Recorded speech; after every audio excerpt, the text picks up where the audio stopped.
бинандагони азиз ва мухлисони гиромии барномаҳои телевизионии Баҳористон, давре ки дида истодаед, ин лаҳзаҳо мо дар яке аз гӯшаҳои зебову нотакрори диёри азизамон тасмим гирифтаем ки ин лаҳзаҳо бо ғолибони даври дуюми шоу барномаи озмунии Парвин як суҳбате атрофи чӣ гуна омода диданашон ба даври навбатӣ ва умуман таассуроташон суҳбате намоем.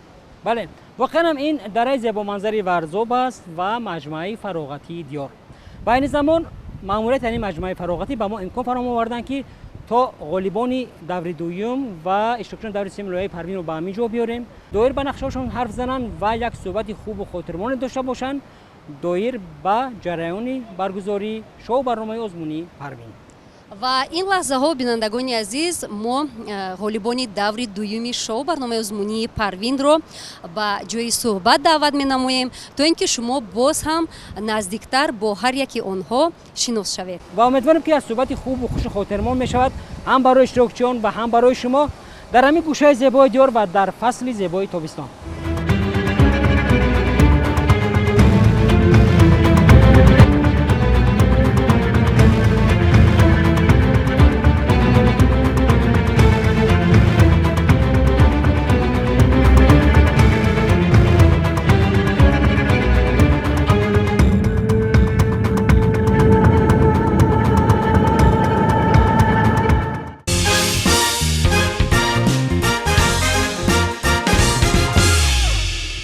دوستان عزیز، پس از انجام دو دوره برگزاری، پس از پیشنهاد 19 برنامه، پس از شرکت 72 نفر در دوره اول و 48 نفر در دوره دوم، اینک ما رسیدیم به قسمت سیوم شو برنامه ازمونی پروین و نفرانی که امروز در صحبت ما هستند تبریک گفتیم.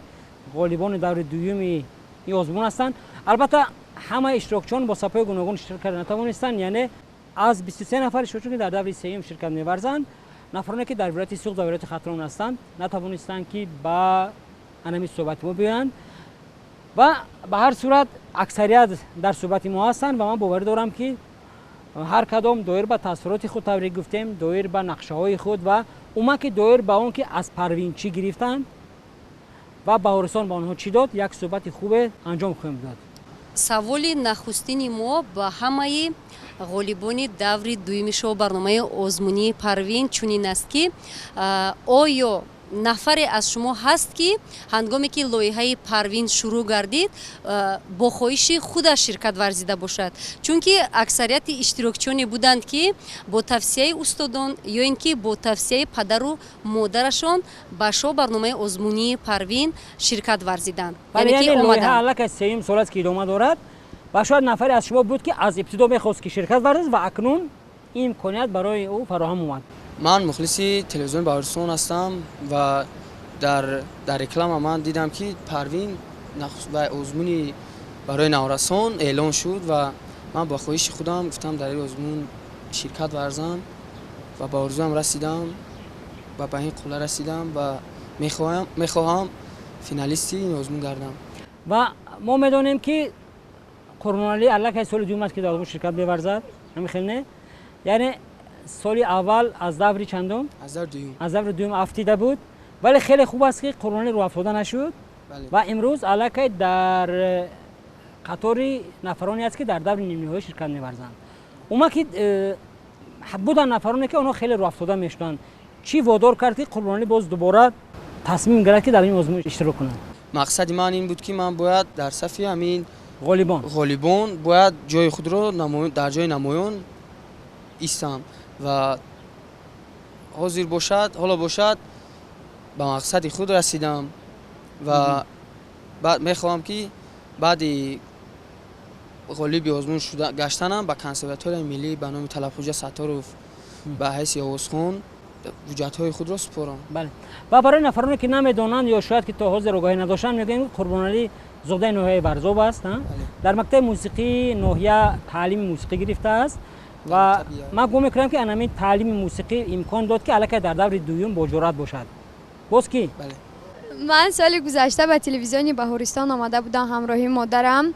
میخواستم در آزمون پروین اشتراک کنم و آزمون پروین دور اولش تمام شده بود و در کنسرت ها اشتراک کردم، در برنامه های کنسرتی اشتراک کردم و آزمون پروین سر شد. میخواستم در آن اشتراک کنم و اشتراک کردم.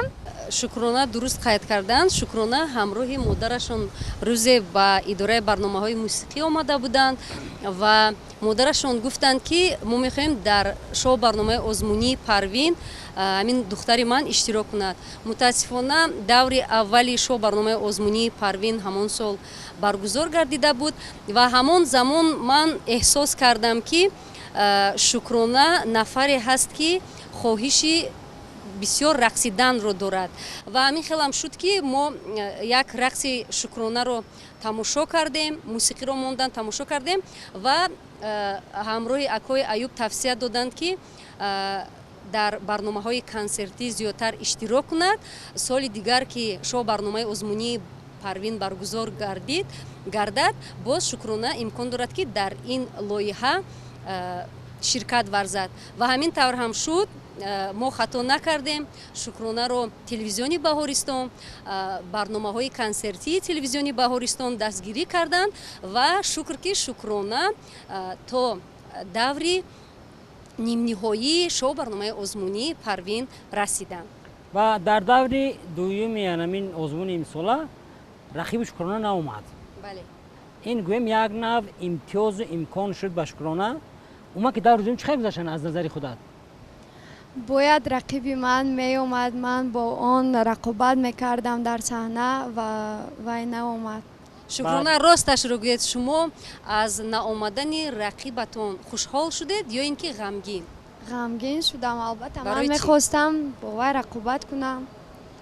ما میخواستیم هنرمون رو نشان دهیم و وی ناومد. ناآمدن امکان نشد که آسان گذری و دور دیگر؟ خیلی تیاری دیده بودم و از خودم باوری داشتم که میگذرم. یعنی کدام از شما از اول میخواستید که در همین لایحه اشتراک کنید و امروز الکی تو به همین درجه رسیدید؟ باز کی بود؟ با فکرم که این لحظه ها مسرور نیست یگون چی گفتن میخواهد، چون که مسرور نیست با مثل قربان علی سال دوم است که در شو برنامه آزمونی پروین شرکت می‌ورزند. من برنامه پروین رو بسیار تماشا میکردم و میخواستم که در این آزمون اشتراک کنم.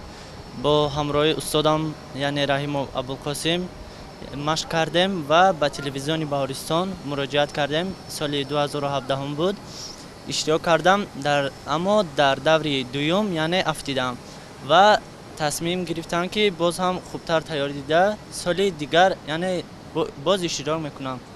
هست نفرانی که یعنی از آزمون نمیگذرند ولی رو افتاده میشوند و از این جادهشان دست میکشند.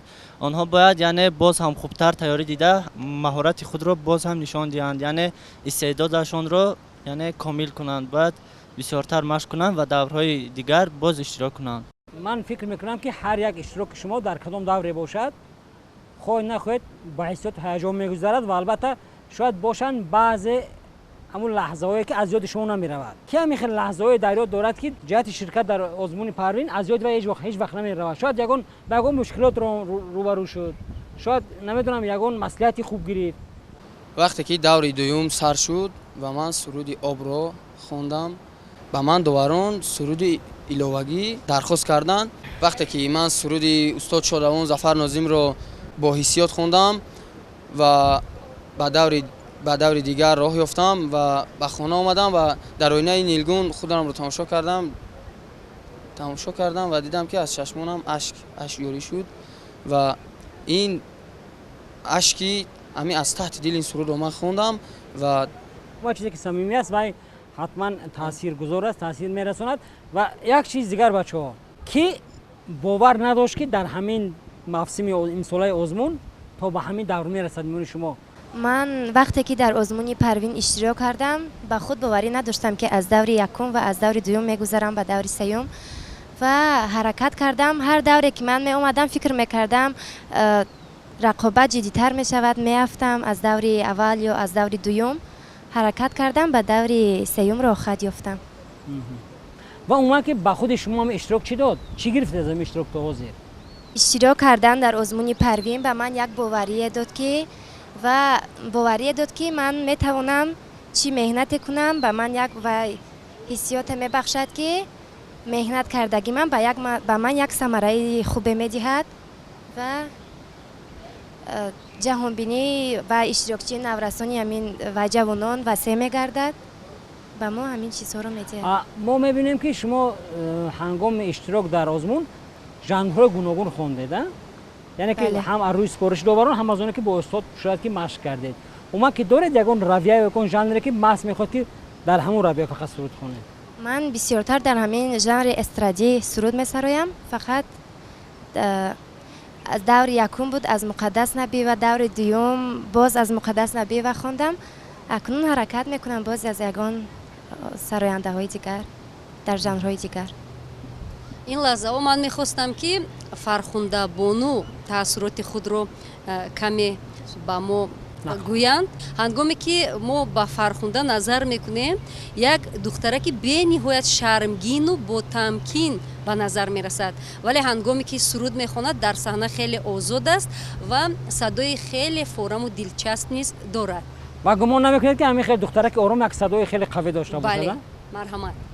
وقتی که من به نهایت انتظار بودم پروین سیوم ساله برگزار گردد، وقتی که در خانه نشسته بودم اعلان موسم سیوم همین پروین رو وقتی که اعلان نمودند، بسیار اعلان تاثیربخش بود. درها به سوی صحنه پروین کشوده می شدند. من هم فکر میکردم که من هم همین درها به سوی من هم باز گردند و من هم همین غالب آزمون پروین گردم. و خوشبختانه به پدرم گفتم، پدرم راضی شدم، با پدرم به شو برنامه پروین آمدیم و از دو دور آن غالب برآمدم و به دور سیوم به دور منبعد تیاری آمادگی دیده ایستادم. اوما که شما چند سال هستی در مکتب موسیقی در مکتب صنعت اوما که تعلیم سرایندگی میگیرید، مشق سرایندگی میکنید؟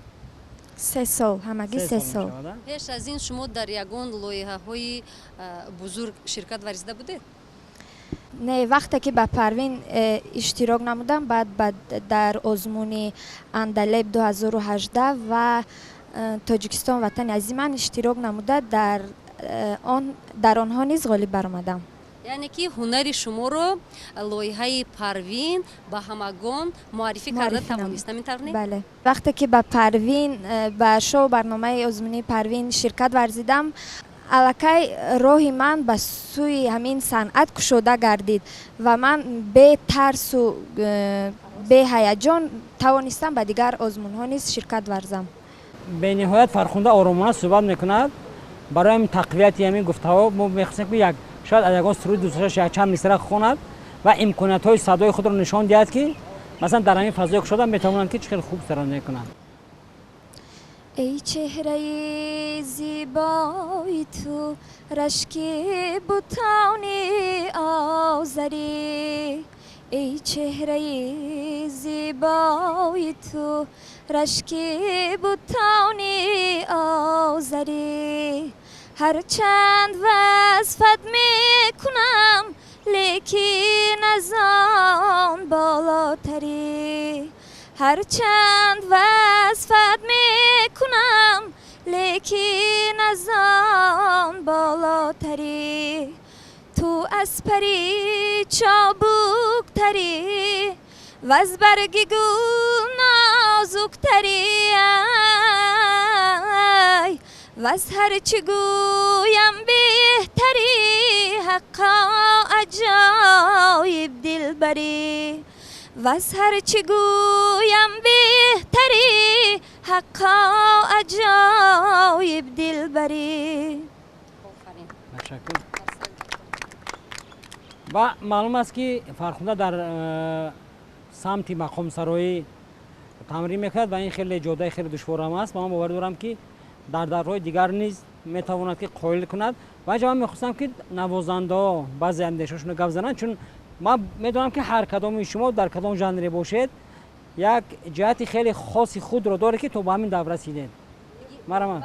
من رحیمزاده شریف جان، دانشجوی بخش سیوم کالج صنعت شهر دوشنبه به نام احمد بوقل هستم. ман соли якум аст ки дар ин озмуни парвин иштирок карда истодам. вақте ки ман дар хона ин озмунро ин барномаро тамошо мекардам ба ман бисёртар писанд буд, ба ман маъқул буд ва ман ҳам хостам ки омада дар ин озмун иштирок кунам. ва омадам иштирок кардам, дар даври якум гузаштам, дар даври дуюм ҳам ва айни ҳол дар даври сеюми ин озмун қарор дорам ва мехоҳам ки дар ин давр ҳам ғолиб оям. оҳангҳое ки тавассути созҳои мусиқӣ садо медиҳанд воқеан ҳам гӯшнавозу роҳатбахшанд, хусусан вақте ки оҳанги халқӣ фораму дилчаспе аз ҷониби мутриби чирадаст иҷро мегардад, хеле ба шахс ҳаловат мебахшад. ва инҷо мехостам ки шукрулло Шамсзода чанд ҳарфе гуфта бошанд, чунки дар сози рубоби бадахшонӣ ҳунари худро дар шоу барномаи озмунии Парвин санҷиданд. ман Шамсзода Шукрулло аз ноҳияи Файзобод ҳастам. ман хеле шавқи зиёд доштам ки ба ин лоиҳаи Парвин биёям ва маро бобоям ба ин ҷо овард.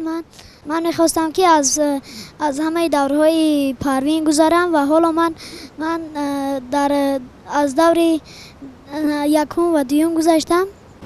ин лаҳза мехоҳам ки барои мухлисони Парвин ягон оҳанг навозам.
қаблан дар болотар зикр кардем ки ҳадафи асосии мо сарҷамъ кардани шуморо аз он иборат аст ки аз наздик боз ҳам бо ҳам шинос шавем. ман медонам ки шумо дар вақте ки ҷараёни озмун буд, даври як, даври ду, албатта тамошо мекардед, маҳорати ҳар касро медидед, аз нигоҳи худ баҳо медодед ва аллакай имрӯз шумо нафароне ҳастед ки имкон доред ки то ба ғолибият расед, вале ҳоло имкон доред шумо, зеро ки то ғолибият ҳоло як қадами дигар роҳ ҳаст. вале инҷо ман як андешаи дигари шуморо фаҳмидан мехостам.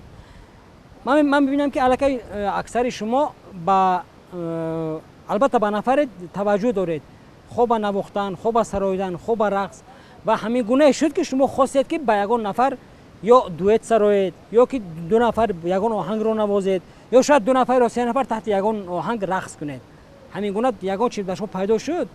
ман медонам ки баъзе шуморо добарон тавсия ҳам доданд ҳамин гуна ки шояд ки бо ягон нафар шояд ҳамсадо бошед, шояд ки ягон чи навозед. худи шумо аз худи шумо хоҳиш пайдо шуда буд ки шояд бо ягон нафар шояд ду каса навозед, шояд ду каса ягон суруд хонед. ман Язов Муҳаммад, донишҷӯи коллеҷи санъат ба номи Аҳмад Бобоқул ҳастам. ман аввал ба якум даври лоиҳаи Парвин омадам. ба ман хело аввал тарс хело фаро гирифта буд. даври аввалро сипар кардем, ба даври дуюм ҳам хай тарс вуҷуд дошт камтар. баъд доварон ба мо бо ҳамроҳи Муҳаммадҷон тавсия доданд ки мо бо ҳамроҳи Муҳаммадҷон як мусиқиро ҳамроҳ тайёр кунем, яъне ягон мусиқиро муштарак навозед. ҳамин хел аст. бале мо кӯшиш карда истодаем. ёдовар шудед аз коллеҷи санъати Аҳмад Бобоқул ва воқеан ҳам дар ҳамин ҷараёни лоиҳаи Парвин ду коллеҷ саҳми маъмурияти ду коллеҷ назаррас буд. коллеҷи санъати ба номи Аҳмад Бобоқулов шаҳри Душанбе ва коллеҷи санъати ба номи Содиқ Ҳофиз шаҳри Хуҷанд. воқеан донишҷӯёни ҳар ду ҳамин коллеҷ дар ҳамин сол хеле фаъол буданд ва мо албатта як оҳанги якҷояи шуморо мунтазир мешавем. ва ман медонам ки сози труба, навохтани сози труба хеле душвор аст, вале шумо дар даври дуюм воқеан хеле хуб навохтед. ин таъриф нест, ин ҳақиқат аст و ما باور داریم که در دور دیگر شاید از این بهتر هنرنمایی کنید و اگر امکان باشد حاضر یگان آهنگ با ساز تروبه هست امکان.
من بگمروزه جانیبک ختم کننده کالج صنعت شهر دوشنبه به نام احمد باباقلوف می باشم.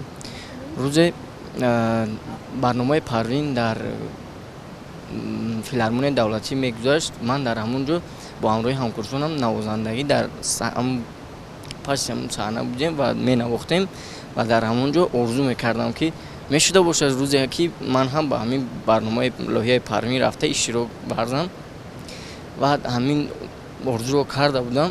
روز در صحنه کالج صنعت دایرکتور کالج دولت بهادری دولت مراجعه زد و من اومدم و گفت میخواهی که با برنامه پروین رفته اشتراک کنی و من گفتم البته. بعد اومده با این برنامه من اشتراک کردم و دور اولی پروین رو گذاشتم و دور دومش رو نیز با باوری گذاشتم و آرزو دارم که سوم دور رو هم نیز گذارم. صحبت ما یک صحبت آزاد است و یک نوع پیشنهادی مهارت شما است. من میخواستم که حاضر اگر امکان باشد چند نوازنده یک آهنگ رو نوازید، آهنگی واقعا رقصی باشد و ما شاید چند رقاصه که داریم اینجا خواهن من میدان خیلی کشاد داریم، طبیعت خیلی زیبا داریم. امکانیت شما امکان دارید که حاضر مهارت خود نشان دهید برای بینندگان.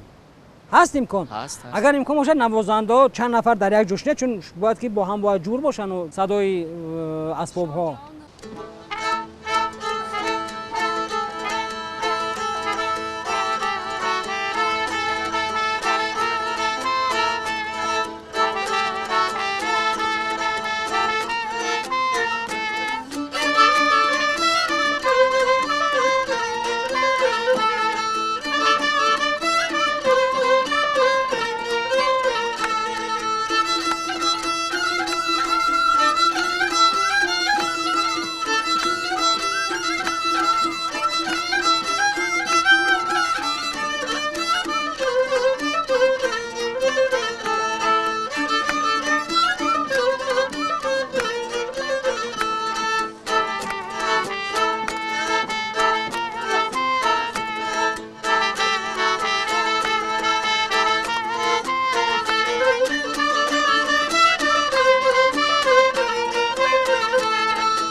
یک لحظه فراغت بود بینید که ما بهوده اینجا رو انتخاب نکردیم، زیرا تاجیکستان در 4 فصل سال طبیعت خیلی نوتکرار دارد و خصوصا فصل تابستان که بینید همه جا سبز است.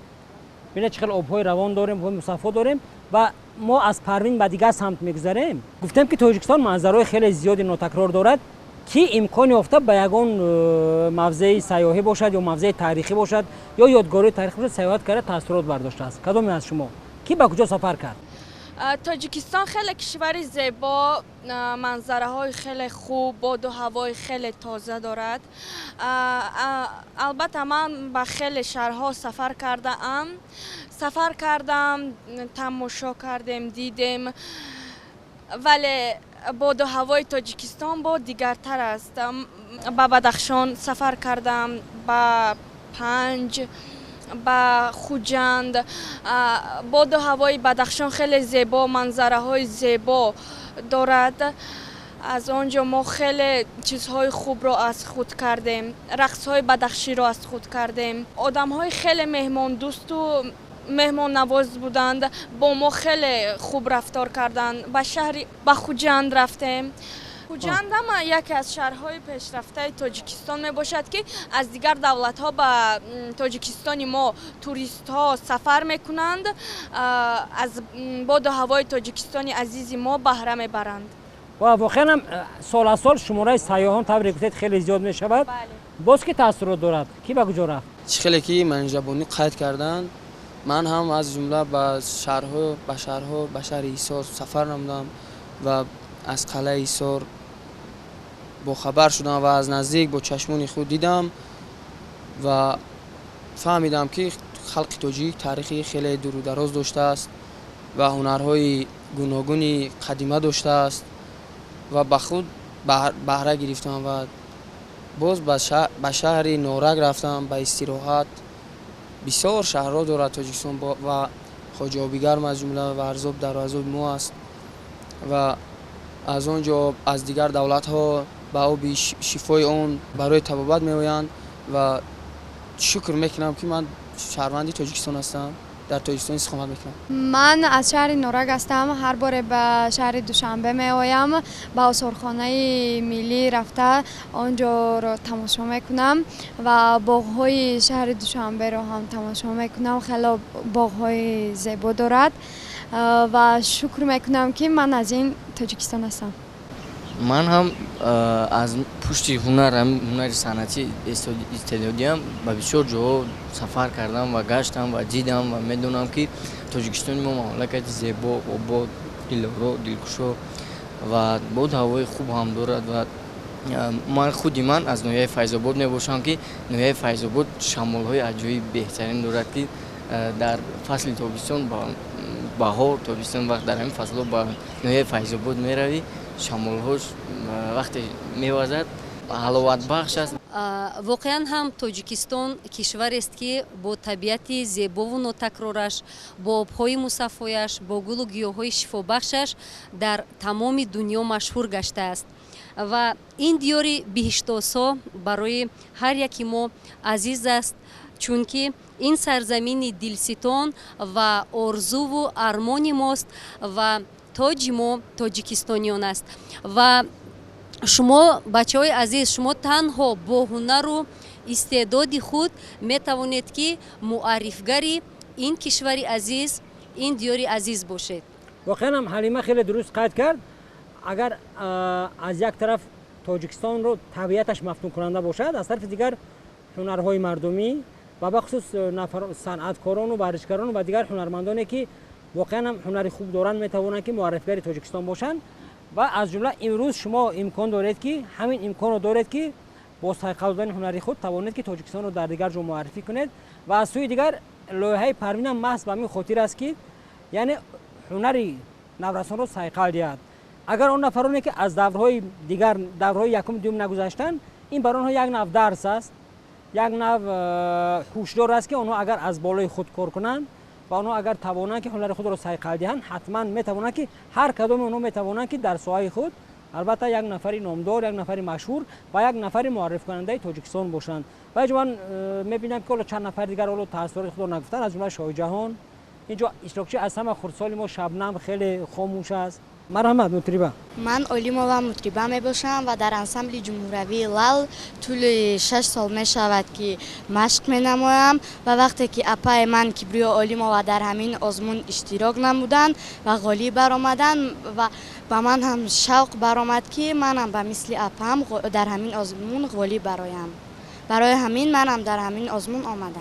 من خیلی شاد میباشم که ما را به اینجا آوردن و ما با دوستانمون با از نزدیک شناس شدیم و من میnnتداریم را به تلویزیون بهارستان میدهم که ما را به همینجا آوردن. من هم خیلی خرسند شدم این منظره زیبای تاجیکستان رو دیدم. بار اول است که من به این مکان آمدم. کوشش میکنم که با پدر و مادرم و بابایم بر اینجا بیاییم. ما با دوستانمون صحبت صمیمی داشتیم، استراحت کردیم و از این صحبت من خیلی خرسند هستم. من از نوع شاینا شوجان اشرف هستم. بار اول است که به نوع ورزو می آیم و خیلی دره زیباست، خوش منظره، درختان زیبا. یک درجه خوب علا دارد که هر یک شخصانی از دیگر شهر و ناحیه بودن رو با هم دیگر آشنا می‌سازد و از این من خوشحال هستم. و در همین طبیعت زیبا شما یک دو سرود میخونید، یک چند مصرع سرود میخونید، زیرا که شما الکی اشتراکچی ژانری وکال هستید، همین خیلی باید تیاری هم دیده ایستاده باشید. مرحمت.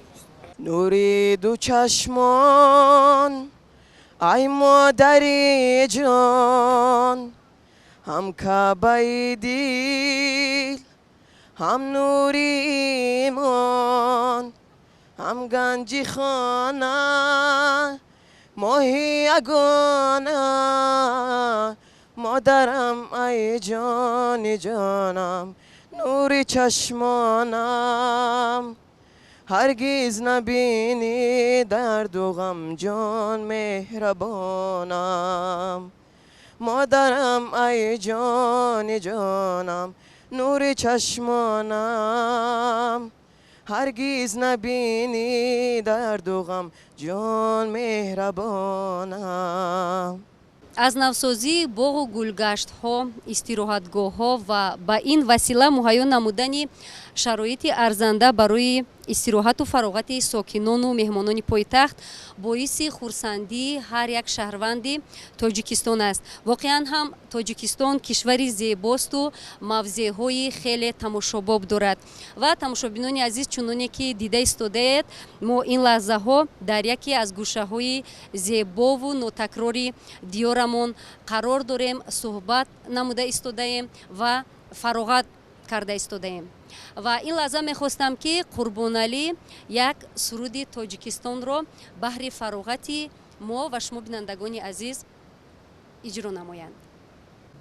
منم داراترین آدم، وطن دارم وطن دارم، کمی خود را نگویم کم، وطن دارم وطن دارم، منم داراترین آدم، وطن دارم وطن دارم، کمی خود را نگویم کم، وطن دارم وطن دارم، وطن دارم وطن دارم. ننالم از گران باری، نپرسم از کسی یاری، نگیرم قامتم را خم، وطن دارم وطن دارم، نگیرم قامتم را خم، وطن دارم وطن دارم، ندانم وقتی بیماری بجز مهری وطن داری، ندانم وقتی بیماری بجز مهری وطن داری، با دردی جانی خود ملهم، وطن دارم وطن دارم، با دردی جانی خود ملهم، وطن دارم وطن دارم، وطن دارم وطن دارم. آفرین قربانعلی، شما به نهایت یک سرودی عالی رو برای ما اجرا کردید و هر یکی ما ساکنان тоҷикистони азизро зарур аст ки баҳри боз ҳам гулгулшукуфоии ин кишвар саҳми арзандаи худро гузорем, муаррифгари ин сарзамину ин меҳан бошем. шабнам иштирокчии хеле хурдсоли лоиҳаи Парвин аст дар жанри рақс. Умаки Шабнам чӣ хел ба рақс омадӣ? Туро ки ба рақс овард? Ман Аслонова Шабнам аз шаҳри Ҳисор мебошам. Ман ба тавсияи устодам ба Парвин омадам ва аз инам хеле хушҳол ҳастам. Аввалан ҳунари истеъдоди худамро нишон додам, дар назди ҳамагон муарриф шудам. Боз ҳам кӯшиш мекунам ки дар ин лоиҳа муваффақ шавам. боиси хушҳолист ки сафи наврасону ҷавонони боистеъдод дар ҳама соҳаҳо имрӯзҳо зиёд гашта истодааст ва ин лаҳза ман мехостам ки Мунира ки дар жанри рақс ҳунару маҳорати худро дар шоу барномаи озмунии Парвин муаррифӣ намуданд, якчанд сухан бигӯянд. Ман дар ансамбли ҷумҳуриявии Лал тӯли 3 сол аст ки рақсу тамрин мекунам. Ман дар телевизион эълони шоу барномаи Парвинро дида мехостам ки дар ин озмун иштирок варзам ва ман ба орзуи худам расидам. Мунира, шумо чӣ гуна тайёрӣ дида истодаед ба даври навбатӣ, ба даври нимниҳоии Парвин? Ман тайёрии ҷиддӣ дида истодаам. Бо устодам Соқе ва Гулноро ҳама вақт тамрини машқи рақс мекунем. Воқеан Ҳалима доир ба тайёрӣ гуфтед. Қисмати сеюми лоиҳа қисмати бозам душвор аст. Яъне то ин дараҷае ки шумо расидед, ин ҳанӯз муваффақияту ғолибият нест. Ин танҳо он аст ки шумо имкон пайдо кардед ки ба даври дигар иштирок кунед ва мо ҳам як имкон ба шумо фароҳам овардем ки ҳамроҳ бо ҳам биёед, ҳамдигарро бинед, аз сони ҳамдигар бохабар шавед. Гапасар он аст ки дар даври сеюм шумораи доварон қариб 2 баробар зиёд мешавад ва ҳар довар баҳои худро мустақилона мегузорад ва аз рӯи миқдори он холҳое ки дар маҷмӯъ ҳамаи шумо мегиред, он нафароне ба ғолибият мегузаранд ки шумораи бештари холҳоро гирифта бошанд. бояд аллакай шумо суруди тайёр дошта бошед, навозандаҳо мусиқӣ тайёр дошта бошед, рақосо оҳанги тайёр дошта бошед ва бо устоди худ аллакай бояд ки чандин маротиба тамрин карда бошед. ин тарс нест, ин зеро ин аллакай шумо ки то ҳамин дараҷа омадед, бояд ки дараҷаи дигари озмунро ҳам бояд ки ҳамин хел бо муваффақият паси сар кунед ва ин аз ҳар кадом худи шумо вобаста аст, аз ҳунари шумо вобаста аст. бале, ҳар як иштирокчиро зарур аст ки суруду оҳангҳои дилчаспу пурмуҳтаворо интихоб кунад, рақсҳои ҷаззобро бо мутахассисони касбӣ машқу тамрин намояд, зеро ки даври сеюм бениҳоят даври ҳалкунанда аст, даври ҷиддӣ аст. Аз ин рӯ барои он ки доваронро ба ҳайрат гузореду ғолиби шоу барномаи озмунии Парвин шавед, барои ин чӣ кор кардан дар кор? Танҳо кӯшишу талошу сай намудан зарур аст ки ба муваффақият ноил гардед. Вақте ки шахс аз худаш қонеъ мешавад бо он ҳунару истеъдоде ки дорад, фикр мекунам ин ба зарари ҳамун шахс мешавад. Барои чӣ? Яъне аз худ қонеъ будан ин аллакай қадамҳои устувор дигар шумо гузошта наметавонед. Яъне ки бо ҳамун розӣ мешавед. Ҳеҷ гоҳ аз худ қонеъ набошед, ҳамеша кӯшишу талош намоед ва ба сӯи муваффақиятҳо ноил мегардед. албатта бовар дорам кӯшиш ҳам мекунанд. мо ҳозир як навозиши муштарак дидем, хеле хуб буд. албатта рақси муштарак кардан хеле душвор аст, зеро элементҳои рақс хеле душвор ҳастанд ва инро машқ кардан дар кор, вале ман аз тарояндаҳо ягон суруди муштаракро надидам. Шарифҷон дар баробари мутриби чирадаст будан фикр мекунам ки садои хуб ҳам доранд. боре ман инро шунида будам ва фикр мекунам ки ҳоло бо Қурбоналӣ шояд ягон сурудеро ҳамроҳ замзама мекунанд. Барди ба яхмо дилам бастаи сад мушкилам дилам сарчидай манзилам дилам خشک شده آسیلم دلم زردالوی راخ مزمتا در سایه باغ مزمتا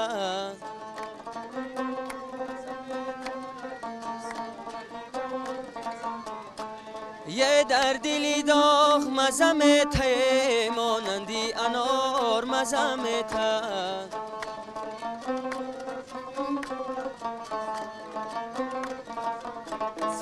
لبخندی لبش جوره جان گلم مان مردم زی غمش به جهان همه میدانه بر دستی چپش کاش که شوم دستمانه لبیار مزم تا مانندی انار مزم تا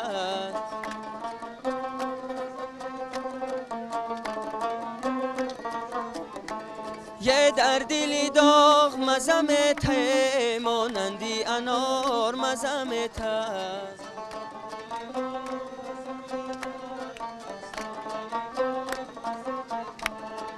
شانه زنم زلفی پریشان یار سیکه زنم در تگی دالان یار صدقه شوم بر سر و سامان یار کاش که شوم یک شب مهمان یار یاری دری نه کجا می روی رشکی آیینه کجا می روی بلبی آب کجا می روی شبی مهتاب کجا می روی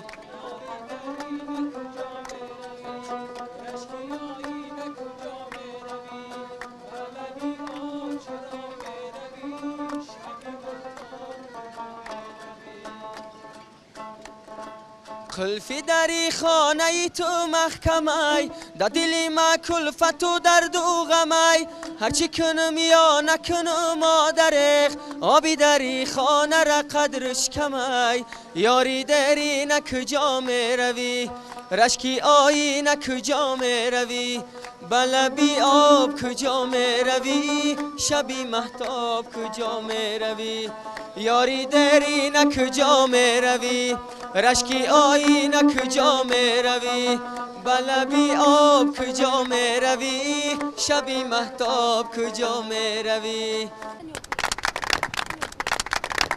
نفرانی که به دور سیوم مفصل ساله لایحه پروین گذاشتن از تمام منطقه جمهوری هستند. هرچند اینجا بعضی حضور ندارند ولی نفرانی که اینجا هستند طوری می‌بینیم از شهر نوحه گوناگون هستند. از جمله محمد اگر خطا نکنم در کالج فرهنگ نوحه رودکی تحصیل می‌کند در میخیلنس در اسباب اسکریپکا. اوما که از اشتراک چی برداشتید چی تاثیرات گرفتید و از سفر امروزه چی گرفتید به خود؟ من مشرف محمد ختم کننده کالج فرهنگی جمهوری بانو پرتو بویداخو میباشم. من از این آزمون شو پروین خیلی روحیه بلند گرفتم و جهانبینی هم واسه شد. در صحنه‌های کلام برآمد کردن رو از خود کردم و توصیه‌های دوباران رو به خود قبول کردم. از این بخوری امروزه از سفر امروزه از صحبت با رفیقان از شناسایی از این موضوع زیبا چی تاثیرات برداشته؟ از نزدیک با هم دوست شدیم شناس شدیم و در آینده تصمیم گرفتیم که همه یک جا کار و فعالیت کنیم و دوستی خود رو ادامه دهیم. تشکر. و سریناز امروز خواب شیشته است. شاید یگان سرود میخونه از سریناز هم ما هنر سریناز هم بینیم در همین چور بینیم امروزه.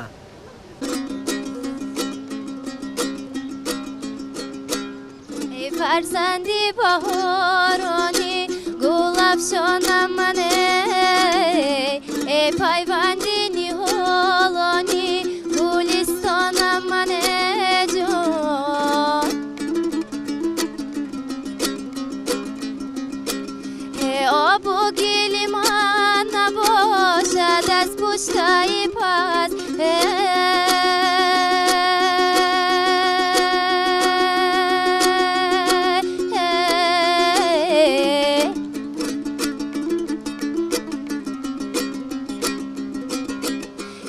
از خاکی بلندی تو جیکستانم منه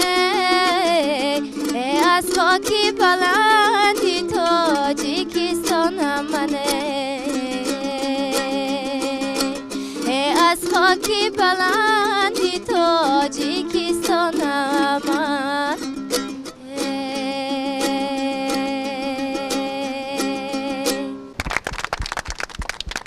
هنرمند که همیشه از صحنه‌های بلند از جایهای намоён ба назар мерасад бояд бо хулқу рафтори намунавиаш бо касби интихоб кардааш масалан бояд дилгарм бошад самимият дошта бошад танҳо дар ин маврид метавонад ки маҳбуби ҳамагон гардад. аз ин рӯ ин насиҳат не балки маслиҳати мо аст ки шумо ки дар ҷодаи санъат қадам гузошта истодаед, муваффақиятҳои зиёд шуморо ҳоло дар пеш аст. хулқу рафтори намунавиро ҳамеша ба худ касб намоед. ва албатта умедворем ки нафароне ки имрӯз дар суҳбати мо ҳастанд, ин нафароне ки имрӯз аллакай дар лоиҳаи имсолаи Парвин то як ҷое расидаанд, бо меҳнат, бо омӯзиш, бо саъю кӯшиш албатта ба ҷое мерасанд. албатта бовар дорем ки нафарони номдор ҳам мешаванд. ва мо ҳадаф аз намоиши имрӯзаи мо танҳо сарҷамъ кардани ҳамин наврасон ва огаҳӣ ёфтан аз фаъолияти онҳо, аз ширкати минбаъдаашон дар даври навбатии шоубарномаи озмунии Парвин аст. ва ман боварӣ дорам ки инҳо ба он нафароне ки имрӯз дар суҳбати мо набуданд, бо як тайёрии ҷиддӣ ба даври навбатӣ меоянд. ва ин танҳо як ташаббуси имрӯзаи телевизиони Боҳаристон танҳо шуморо сарҷамъ намудан буд ва мо ба маъмурияти маҷмӯаи дилхушӣ диёр ки моро шарик буданд дар ин намоиши имрӯза изҳори сипос мекунем. воқеан ҳам як сафари хеле хубу хотирон барои ҳар кадоми шумо шуд ва ман бовар дорам ки анамин сафар, анамин суҳбат, анамин вохӯрӣ ба шумо як рӯҳ мебахшад, илҳом мебахшад барои ширкат дар даври ояндаи шоубарномаи озмунии Парвин. ва новобаста аз он ки озмуни Парвин чӣ гуна анҷом мепазирад, шумо аллакай дар соҳаи худ бояд ки содиқ монед, зеро аллакай шумо метавонед ки ҳар кадоми шумо нафарони арзанда, ҳунармандони асили жанрҳои гуногуни санъати мусиқии тоҷик бошед.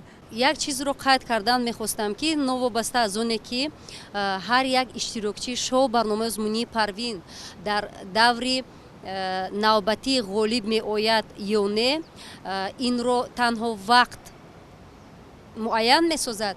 Аминро гуфтанӣ ҳастам ки ҳар яки шумо аллакай роҳ ба сӯи муваффақиятҳо доред. метавонед ки дар ҳама барномаҳои консертии телевизиони кӯдакону наврасон иштирок кунед ва боз ҳам ҳунару маҳорати худро пешкаши мухлисонатон гардонед. танҳо телевизиони Баҳористон дар ин самт шуморо дастгирӣ менамояд. ва дӯстон азиз, шом ҳам фаро мерасад, инҷо суҳбати мо ба анҷоми худ мерасад. ёдовар мешавам ки суҳбати мо дар маҷмӯаи фароғатии Диёр сурат гирифт. мо ба маъмурияти он изҳори сипос мекунем. ва дӯстони азиз, ин буд як суҳбати хеле кӯтоҳ, як суҳбати албатта бовар дорам хотирмон бо ғолибони даври дуюм ва иштирокчиёни даври сеюми шоу барномаи озмунии Парвин дар мавсими имсола. ва умедворем ки тамошобинони азиз, мухлисони шоу барномаи озмунии Парвин аз ин суҳбат, аз ин вохӯрӣ ба худ баҳрае гирифтанд. ва албатта пайгири лоиҳаи мо дар даври минбаъда бошед.